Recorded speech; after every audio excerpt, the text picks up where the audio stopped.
Penambahan adalah kalimat majemuk setara yang menggunakan kata-kata penghubung Kalimat verba, dan yakni lagi, kalimat tunggal ulang, yang predikatnya serta. dibentuk dari kata Setelah kerja. kita ambil Noun verb.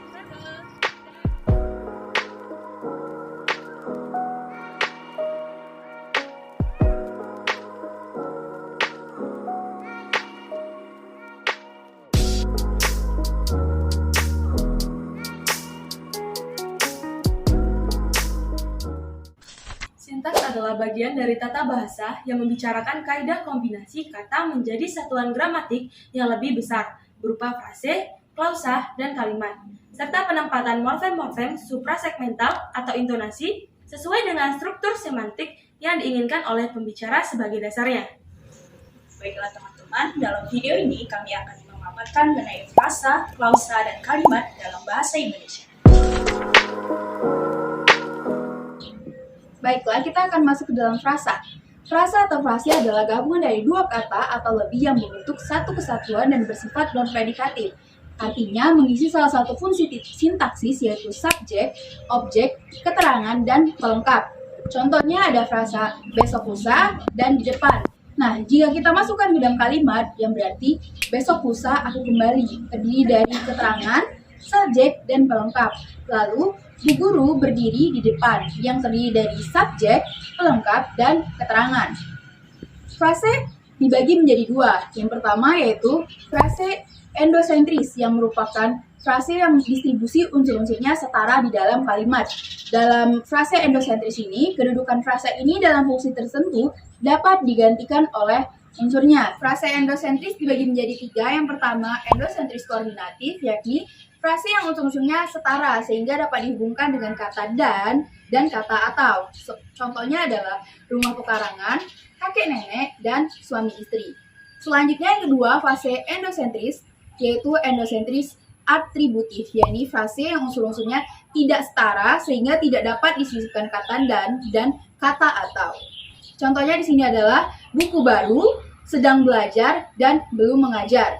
Lalu yang ketiga adalah frase endosentris apositif, yakni frase yang unsurnya tidak bisa saling menggantikan dalam kalimat, tapi tidak bisa dihubungkan dengan kata dan kata atau. Nah, di sini contohnya adalah Almin, anak Pak Darto sedang belajar. Lalu anak Pak Darto sedang belajar. Dan yang ketiga adalah Ahmad sedang belajar. Selanjutnya kita masuk ke dalam jenis frase yang kedua, yaitu fase eksosentris, yaitu frase yang dimana suatu unsur tidak dapat menggantikan unsur lainnya. Nah, di sini contohnya terdapat tiga kalimat. Yang pertama, 3 orang sedang belajar fisika di perpustakaan. Lalu, 3 orang sedang belajar fisika di. Dan yang terakhir adalah 3 orang sedang belajar fisika perpustakaan. Nah, dari kata di perpustakaan ini, di perpustakaan mempunyai dua unsur, yakni di dan perpustakaan. Kalian bisa perhatikan lagi kalimat kedua dan kalimat ketiga di atas, salah satu unsur kemudian dihilangkan. Nah, kalimat tersebut menjadi rompak. Frase ditinjau dari segi persamaan distribusi dengan golongan atau kategori kata. Frase terdiri atas frase nomina, frase verbal, frase adjektifal, frase pronomina, dan frase numeralia. Yang pertama itu frase verbal. Adalah frase yang unsur pusatnya berupa kata termasuk kategori verbal. Secara morfologi, unsur pusat frase verbal biasanya ditandai adanya afiks verbal. Secara sintaktis, frase verbal terdapat kata sedang untuk verba aktif dan kata sudah untuk verba keadaan. Contohnya, dia berlari.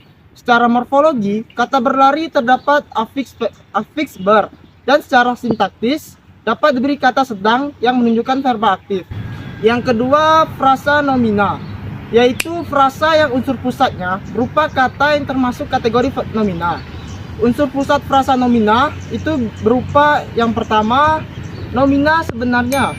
Contohnya, pasir ini digunakan untuk mengaspal jalan.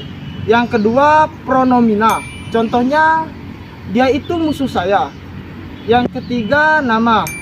Contohnya itu, Dian itu manis. Yang keempat, kata selain nomina, tapi strukturnya berupa menjadi nomina. Contohnya, dia rajin itu menjadi rajin itu menguntungkan.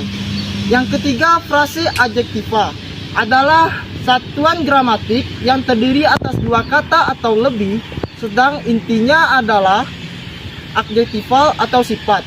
dan satuan itu tidak membentuk klausa. Misalnya, ibu bapakku sangat gembira.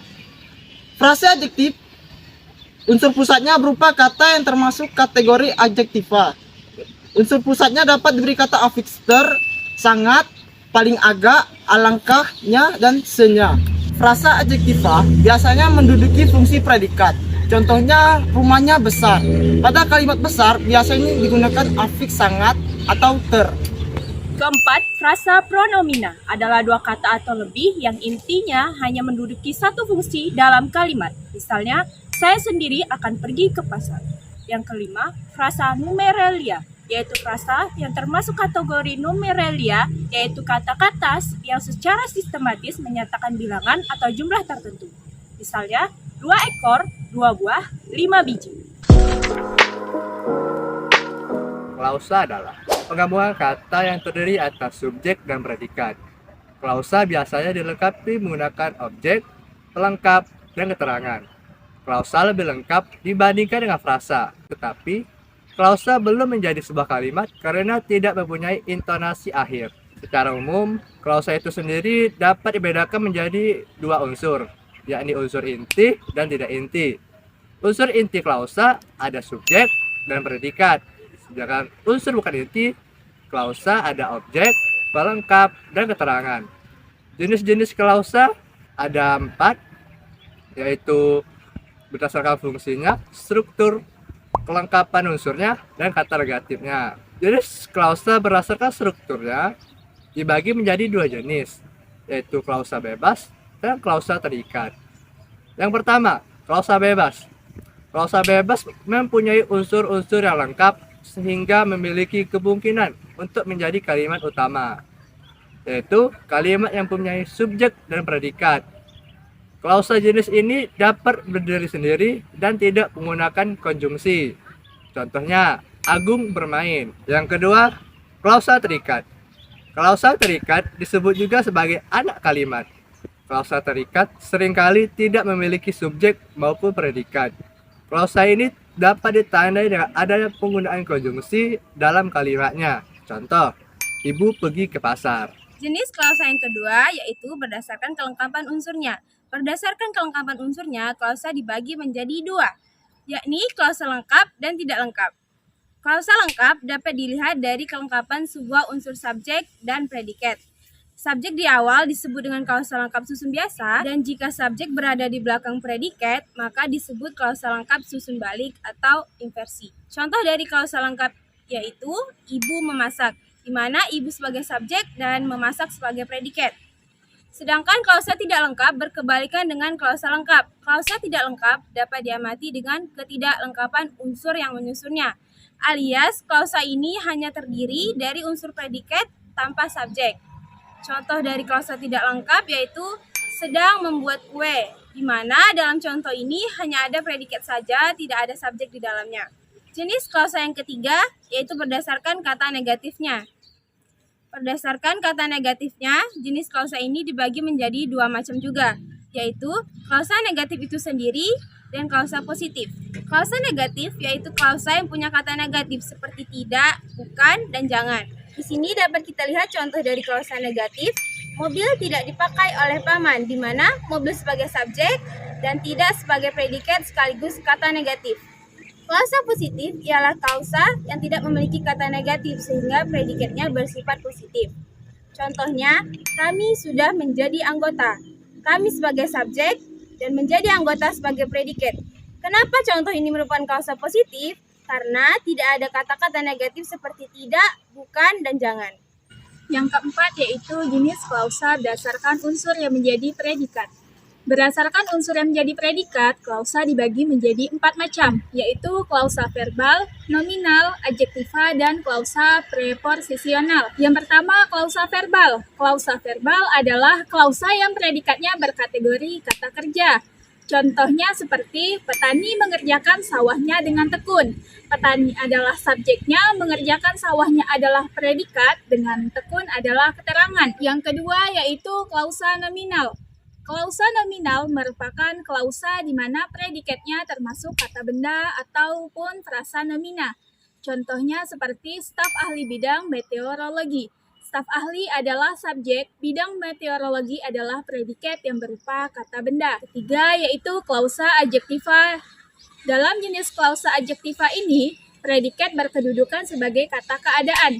Penyusunan klausa adjektival secara umum terdiri dari subjek yang berkategorikan nomina dan predikat yang berkategorikan adjektiva. Contohnya, harga baju itu sangat mahal. Harga baju itu adalah subjek yang berupa kata benda. Sangat mahal adalah predikat yang berupa kata sifat. Yang keempat yaitu klausa preposisional. Klausa preposisional adalah ketika sebuah kalimat predikatnya berupa preposisi atau kata depan, seperti di, ke, dari, maupun sejenisnya. Yang perlu diperhatikan dalam cara penulisannya pun berbeda-beda, tergantung bagaimana konteks kalimat. Mengingat kata depan di, ke, dari, apabila menyatakan tempat maka harus dipisah dengan kata di belakangnya. Sebaliknya, untuk kata sambung yang berarti kata sifat atau keterangan harus disambung. Contoh dari klausa preposisional adalah David dari stadion. David adalah subjek, dari adalah predikat yang berupa kata depan, stadion adalah objek. Dalam tata bahasa baku bahasa Indonesia, dinyatakan bahwa kalimat adalah bagian terkecil ujaran atau teks yang mengungkapkan pikiran yang utuh secara kebahasaan. Berdasarkan bentuknya, kalimat dapat dikelompokkan atas dua jenis. Yang pertama, kalimat tunggal, dan yang kedua, kalimat majemuk. Kalimat tunggal adalah kalimat yang hanya terdiri atas satu pola, yaitu SP, SPO, dan SPOK, atau kalimat yang hanya terdiri atas satu klausa. Contohnya, Ahmad pergi ke pasar kemarin sore. Kelima jenis kalimat tunggal tersebut adalah sebagai berikut. Yang pertama, kalimat nominal, yakni kalimat tunggal yang predikatnya dari kata benda, misalnya, ibuku petani sawah. Yang kedua, kalimat verbal, yakni kalimat tunggal yang predikatnya dibentuk dari kata kerja, atau verbal. Kalimat verbal terdiri atas 5 macam. Yang pertama, kalimat intransitif adalah kalimat yang predikatnya tidak memerlukan objek. Misalnya, Pak Dede belum pergi ke kantor. Yang kedua, kalimat ekatransitif, yakni kalimat tunggal yang predikatnya hanya memerlukan objek tanpa diikuti pelengkap. Misalnya, saya makan nasi goreng. Yang ketiga, kalimat duitransitif adalah kalimat tunggal yang predikatnya memerlukan objek dan pelengkap. Misalnya, Ali membelikan adiknya baju tadi malam. Yang keempat, kalimat semitransitif adalah kalimat tunggal yang predikatnya dari semitransitif. Misalnya, Ali Mudin kehilangan uang miliaran kemarin. Yang kelima, kalimat pasif adalah kalimat tunggal yang predikatnya biasanya dari kata kerja berawalan di. Misalnya, rumah itu dibeli oleh Pak Alimin Syahid. 4. Kalimat adjektival, yaitu kalimat yang predikatnya dari kata sifat. Contohnya, rumahku besar sekali. 5. Kalimat preposisional, yaitu kalimat yang predikatnya dari kata depan atau preposisi. Contohnya, rendang berasal dari Padang. Menurut Keraf tahun 1982, kalimat tunggal dilihat dari segi makna terbagi menjadi 4, yaitu kalimat tanya, kalimat berita, kalimat perintah, dan kalimat seru. Kalimat tanya berfungsi untuk menanyakan sesuatu. Kalimat tanya dapat ditambahkan dengan kata apa, apakah, sudah, belum, dan lain sebagainya. Contohnya, sudahkah kamu merapikan kamar hari ini? Jenis kata yang biasanya digunakan dalam kalimat tanya dapat dikelompokkan menurut sifatnya, yaitu apa, kapan, di mana, kenapa, siapa, dan bagaimana. Adapun macam-macam kalimat tanya yaitu kalimat tanya biasa yang seperti saya contohkan tadi. Lalu kalimat tanya retoris atau kalimat tanya yang tidak memerlukan jawabannya. Contohnya, bagaimana mungkin kita tega meninggalkannya sendiri di sini, iya kan? 2. Kalimat tanya berita, yaitu kalimat yang digunakan bila kita ingin mengutarakan suatu peristiwa atau kejadian yang kita alami maupun yang orang lain alami. Contohnya, Agung pergi ke Jambi sore ini. Yang ketiga, yaitu kalimat perintah. Kalimat yang dimaksudkan untuk menyuruh orang lain untuk melakukan sesuatu. Adapun jenis kalimat perintah yaitu 1. Kalimat perintah suruhan. Contohnya, pergi dari sini. Lalu yang kedua, kalimat perintah permintaan. Contohnya, tolong bawa surat ini ke kantor pos. Ketiga, kalimat perintah memperkenankan. Contohnya, silakan kalian berangkat terlebih dahulu.